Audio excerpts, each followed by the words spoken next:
সবুজ জঙ্গলের হৃদয়ে ক্লাইড নামে এক নির্জন কুমির বাস করত। তার ভয়ঙ্কর খ্যাতির বিপরীতে ক্লাইড জলাভূমির প্রাণীদের জন্য হুমকি ছিলেন।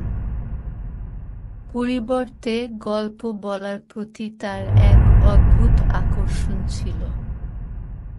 ক্লাইড তার দিনগুলি নদীর তীরে একটি মসৃণ পাথরের উপর সূর্যের আলোতে শুয়ে কাটিয়েছে, তার তীক্ষ্ণ চোখ তার চারপাশের বিশ্বকে পর্যবেক্ষণ করছে। একদিন তিনি লক্ষ্য করলেন একদল কৌতূহলী পাখির কাছাকাছি একটি শাখায় বসে আছে এবং তার ধূর্ত মনে একটি ধারণা জন্ম দিয়েছে। আমার কাছে একটি গল্প বলার আছে, ক্লাইড তার গভীর গর্জনকারী কণ্ঠে ঘোষণা করলেন, পাখিদের চারপাশে জড়ো হওয়ার আমন্ত্রণ জানালেন। কৌতূহলী হয়ে পাখিরা ঝাঁপিয়ে পড়ল, ক্লাইডের আশ্চর্য আকারের চারপাশে রঙিন দর্শক তৈরি করল। চোখে দুষ্টুমি করে ক্লাইড তার গল্প শুরু করলেন।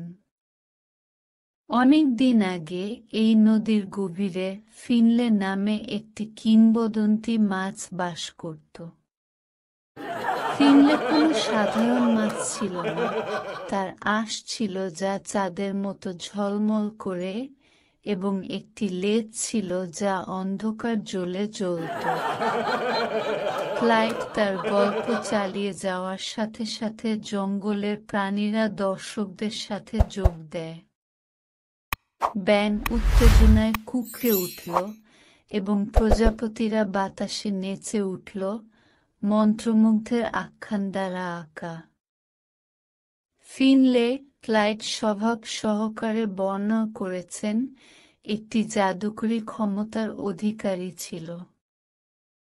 প্রতিবার তিনি তার লেজ ঝাঁকাতেন, ঝকঝকে বুদবুদের ঝর্ণা জলে ভরে যেত, নদীর সমস্ত প্রাণীর জন্য ভাগ্য ও সমৃদ্ধি নিয়ে আসে। জঙ্গল স্তব্ধ হয়ে গেল, ক্লাইডের গল্প বলার দক্ষতায় মুগ্ধ। তার একসময়ের ভীতিকর খ্যাতি ক্যারিশম্যাটিক বর্ণনাকারীতে রূপান্তরিত হয়েছিল। সেই দিন থেকে ক্লাইড হয়ে ওঠে জঙ্গলের গল্পকার। তার দুঃসাহসিক কাজ, জাদু এবং বন্ধুত্বের গল্প শোনার জন্য কাছে এবং দূর থেকে পশুরা নদীর ধারে জড়ো হতো। ক্লাইড, জঙ্গলের অপ্রত্যাশিত বার্ড, প্রমাণ করেছিল যে এমনকি একটি কুমিরও স্বপ্নের তাঁতি এবং গল্পের বাহক হতে পারে যা শোনেন সকলের জন্য আনন্দ নিয়ে আসে।